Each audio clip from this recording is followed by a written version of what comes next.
Como si nada, al menos visto desde el exterior, en Uruguay se concreta la alternancia, ingrediente básico de la democracia. El Frente Amplio vuelve al gobierno después del quinquenio de Luis Lacalle Pou, un expresidente de raigambre conservadora que cuenta con una aprobación del 58%. Nada desdeñable en un universo de mandatarios latinoamericanos denostados, con más imagen negativa que positiva. De derecha a izquierda, Yamandú Orsi sucede a Lacalle Pou. Se trata de un docente de enseñanza secundaria, fiel a las tradiciones del interior del país, que abreva en las aguas del expresidente José Mujica, el Pepe, como se lo suele llamar. ¿Qué buscaron los uruguayos con este cambio, más allá de que Lacalle Pou no haya podido postularse justamente porque en Uruguay no hay reelección? No lo permite la Constitución en realidad. O mejor dicho, cómo hizo cada presidente para llegar al máximo cargo político de la República. Vale el contexto que describe con pluma ágil y mucho conocimiento Nelson Fernández en su libro El sillón presidencial, cómo llegaron al poder los presidentes de Uruguay. Fernández, periodista de raza, gerente de informativos de Canal 10 de Montevideo y corresponsal del diario La Nación de Buenos Aires, está con nosotros y le doy la bienvenida. ¿Cómo estás, Nelson? Muy bien, Jorge. Un gusto estar en contacto contigo especialmente, con este espacio muy importante que siempre nos hace, comparte contenidos para hacernos pensar. Y vos especialmente como un gran periodista, un gran amigo, o sea, para mí es un gusto, un honor estar con ustedes. Muchas gracias. Lo mismo digo. Explícanos una paradoja. Mejora la popularidad de Lacalle Pou al final de su mandato, pero resulta que un candidato de signo opuesto asume la presidencia. ¿Cómo se explica? Mirá, eso que vos estás diciendo es una de las preguntas que se hizo más este verano. En todo lo que son los quinchos de verano, viste que en Uruguay las noches de verano tienen algo muy particular, que vos vas caminando por callecitas y lo que vas viendo es humo, ¿no? Que es de alguna parrilla prendida con algo de carne a las brasas, ¿no? Y esa era una pregunta, fundamentalmente una pregunta que se hacen los partidos que estaban en el gobierno, o sea, los que salieron derrotados.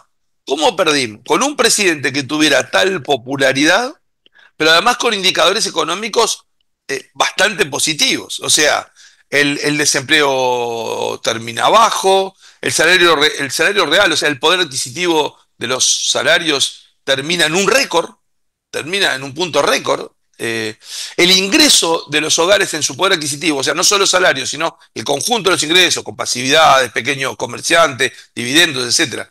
El ingreso de los hogares tuvo una caída en el año de la pandemia, lo cual parece obvio, y creció en los otros años. Eh, la inflación ha vuelto a uno de los niveles más bajos, ¿no? Uno cuando escucha Argentina y ve cómo celebran determinados datos de inflación, algunos datos de inflación mensual son parecidos a la inflación anual de Uruguay. Una temporada turista, una temporada turística que fue de las mejores en muchos años, un último trimestre del año que tuvo un nivel de consumo altísimo. Ahora, eso eh, cuando se hacen la pregunta es por qué perdió, pero es como que no se preguntan por qué ganó. Y el Frente Amplio, que es una cosa rara, porque nace como coalición porque nace como alianza de partidos en el año 71, se convierte en un movimiento político porque se nutre de lo que son los comités de base, o sea, locales donde los militantes del Frente Amplio, sea del partido que sea, están conjuntos y participan y tienen poder en las decisiones, se termina convirtiendo en un partido político. El Frente Amplio pasa a ser, yo te diría, el partido político más fuerte de América. Y cuando digo de América, te digo de las tres Américas. ¿Por qué? No es una opinión que yo dijera, bueno, de lo que me parece, sino yo me puse a estudiar las elecciones que se hicieron en todos los países, para atrás, a ver si hay algún partido que tiene este desempeño. Ser desde 1999, fíjate la fecha, Jorge, 1999, para acá, un partido político que sea el más votado en cada elección, estamos hablando de la primera vuelta, el más votado, con un piso de 40% de votos. Eso te está mostrando una fortaleza muy grande. O sea, el Frente Amplio perdió la elección del 2019 ante la calle Pou, donde el Frente Amplio hizo casi todo mal y enfrente tenía un líder político que es un líder impresionante. Pero siguió siendo un partido fuerte. O sea, es el partido más fuerte. O sea, y sigue con un piso de 40%. O sea, un piso electoral de 40%. Entonces, por un lado, hay una fortaleza. Y por otro, cuando uno ve la primera vuelta, la elección en primera vuelta, en los hechos ganó la coalición oficialista. La coalición oficialista tuvo más votos que el Frente Amplio. Pero al balotaje fueron dos candidatos. Y la gente eligió entre los dos candidatos. Y ahí, Yamandú Orsi, un hombre, acá se le dice canario a la gente de Canelones. Canelones es el departamento, o sea, la provincia cercana a Montevideo. O sea, tiene un componente bastante urbano, pero tiene un componente del interior del país. Un profesor, mucha sintonía con la cosa uruguaya, un hombre de mucho diálogo y un hombre visto como un hombre que no implicaba un cambio radical. O sea, los uruguayos no es que dijera votaron por un cambio radical. No, votaron para que las cosas siguieran más o menos como están. Y eso, que es difícil de interpretar el voto, está demostrado en trabajo de opinión pública de un año y medio previo a las elecciones, que a la gente le preguntaban, ¿usted qué quiere? ¿Que siga todo como está? ¿Que siga como está con algún cambio pequeño? ¿Que cambie bastante? ¿Que cambie mucho? ¿Que cambie todo? Y el resultado de eso era que siga más o menos como está con algunos cambios.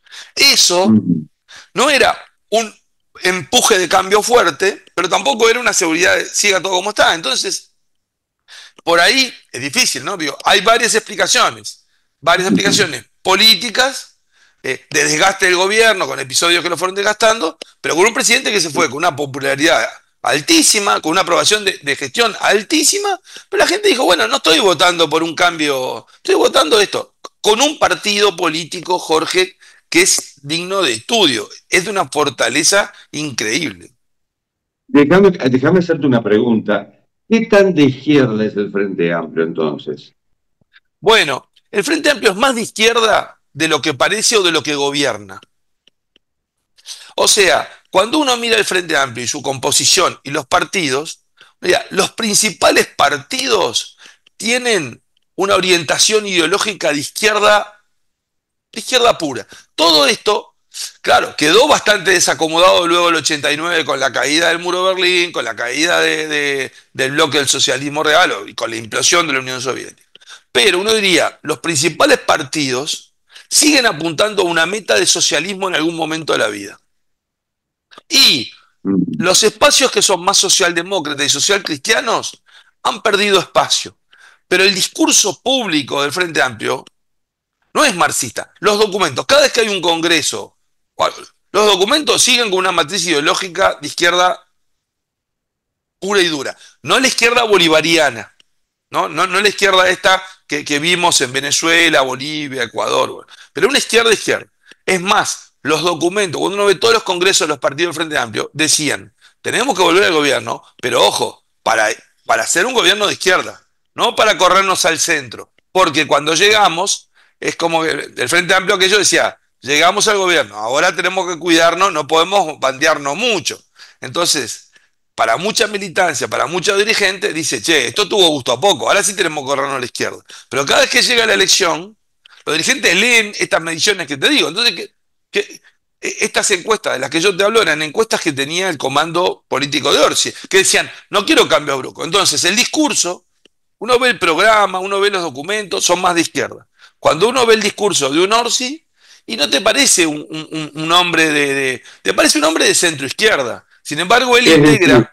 Es decir, Nelson, Sí, para ubicarlo, sería más parecido a Boric que a Petro y opuesto, digamos, a Maduro, Ortega y Díaz-Canel. claro, pero a un Boric, cuando decís un Boric en el gobierno, no el Boric de la campaña electoral, Claro, que sí entiendo, venía, entiendo. porque el Frente Amplio chileno, Boric venía del Frente Amplio, el Frente Amplio adopta el nombre Frente Amplio, pero no era un Frente Amplio, era un frente acotado a los que pensaban más parecido. ¿Por qué el Frente Amplio se Mm. llama amplio? Perdona un minuto esto, Jorge, pero creo que es importante cuando te decía. ¿Por qué se llama amplio? Porque después vas a encontrar Frente Amplio Paraguay, Colombia, Costa Rica, en varios lugares tomaron ese nombre. Pero el apellido de amplio, porque se armaron frentes populares en los años 60, 70 en toda América Latina. ¿Por qué se le puso amplio? Porque fue el único país donde pudieron aglutinar a toda la izquierda y a la centroizquierda. O sea, los dos creadores del Frente Amplio fundamentalmente fueron el Partido Comunista y la Democracia Cristiana, bajo el mismo lema. Eso fue lo que hizo ponerle el nombre amplio, que no era solo para vestirse con el nombre amplio, era amplio en serio.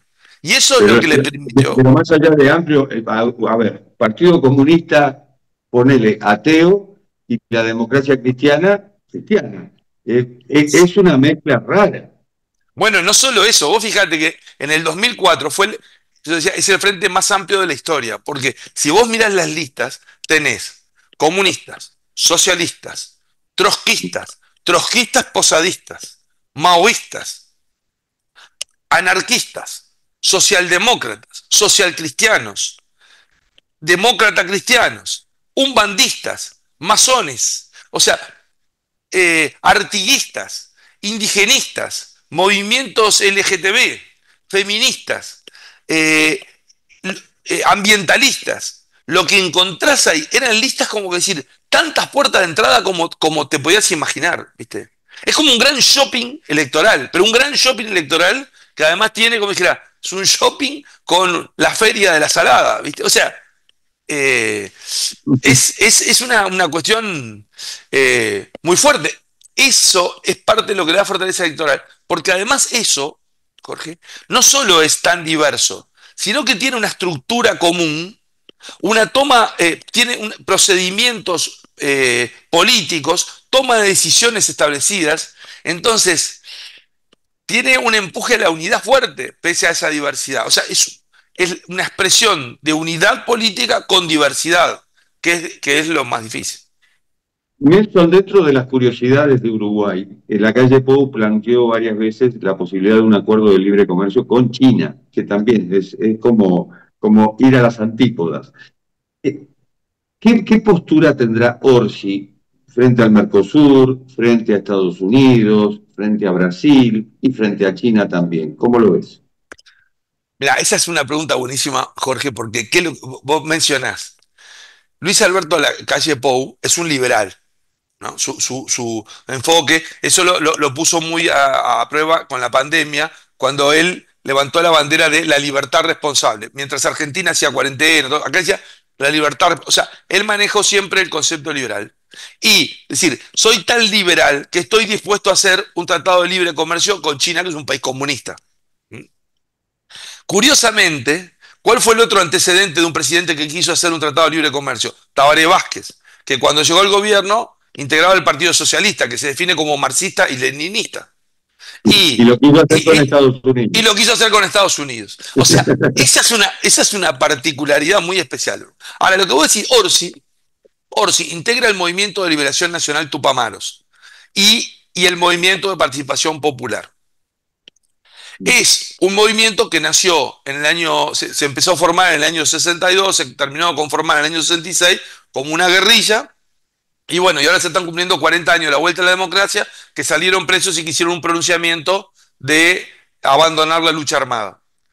Orsi no estuvo en esa época. Orsi se integra al movimiento en 1989, en 1990, mucho después. Pero es alguien que no es un dirigente político con una formación ideológica fuerte. Es más un militante político que entra como un militante político de base, que era profesor de historia, que lo adjudican a trabajar en un departamento en el este, que vuelve y que básicamente su participación política estuvo en el gobierno de Canelones, el departamento de él, primero como una especie de jefe de gabinete durante 2 periodos y luego como intendente, o sea, como gobernador, ¿viste? Entonces, es más pragmático. Y además, tiene una particularidad muy importante, que es que hace un gobierno inédito para Uruguay. Todos los presidentes de la Vuelta a la Democracia para acá fueron dirigentes políticos, líderes que armaron su estrategia y pelearon por ser presidente. En el caso de Yamandu Orsi, él no se levantó un día, dijo yo quiero ser presidente, o armó un grupo para hacer una estrategia y ser presidente. Él fue designado por su sector para decir, Ujú. este es el hombre que vamos a promover a la presidencia. Entonces, él es un hombre más de consulta, no es el líder que llegó porque él se lo propuso, sino llega con un grupo. Entonces, todas esas cuestiones van a estar en conversación con el que pasa a ser el jefe de gabinete, que va a ser el hombre fuerte político de este gobierno, Alejandro Sánchez, conocido como Pacha, Alejandro Pacha Sánchez, que también es un hombre de 45 años, un hombre que entró a la política en el mismo momento que Yamandu Orsi, y fundamentalmente el ministro de Economía. El ministro de Economía, Gabriel Odone, es un hombre que vino del Partido Socialista, pero que es un liberal en materia un liberal en lo político, un liberal en lo económico, pero un hombre de corazón de izquierda, un hombre que, o sea, es un hombre que se define de izquierda, que pero que no tiene el discurso de lo que pueden tener los dirigentes políticos del Frente Amplio, generalmente en política económica. Es un hombre más de centro y más de libre mercado, de acuerdos comerciales, de responsabilidad fiscal, ¿viste? Y en el tema de acuerdos comerciales, lo que ha dicho es, hoy los TLC no están tan en oferta en el mundo, lo que sí tenemos que lograr es mayor inserción comercial. O sea, yo te diría que llega con el mismo discurso de decir, hay que buscar acuerdos comerciales con los que sea y que sea posible, pero en forma razonable.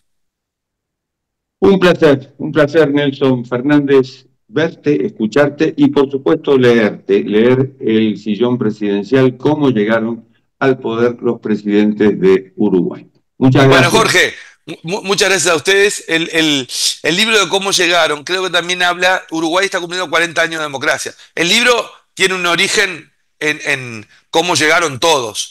Y como anécdota para cerrar esto y para, de alguna forma, reafirmar, no de cumplido, sino en los hechos, porque es cierto lo que es la hermandad rioplatense. El libro habla de cómo llegó cada uno de los presidentes al sillón presidencial. Y el primero que llegó para evitar que este país naciera con un enfrentamiento duro entre los principales caudillos, se eligió, dijo, vamos a elegir mejor a un argentino. Para que no haya pelea, vamos a importar un presidente. O sea que esa es en la primera elección de aquel Estado independiente, fíjate la decisión, vamos a importar un presidente para que venga. Y así es José Rondó. Hoy a nadie se le ocurriría importar un presidente de Argentina, obviamente. Pero digo esto para cerrar eso que en el fondo cuando dice el libro digo, qué especial, qué particular esta historia común que tenemos uruguayos, argentinos, rioplatenses. No hay dos países en el mundo que se parezcan tanto y no hay dos poblaciones en el mundo que se parezcan tanto como Argentina y Uruguay. Gracias, Como dijo Nelson. Un Citarrosa, abrazo. como dijo Citarrosa, nacidos de un mismo gajo. Exactamente. Un Muchas abrazo, gracias. Jorge, un abrazo. Un abrazo.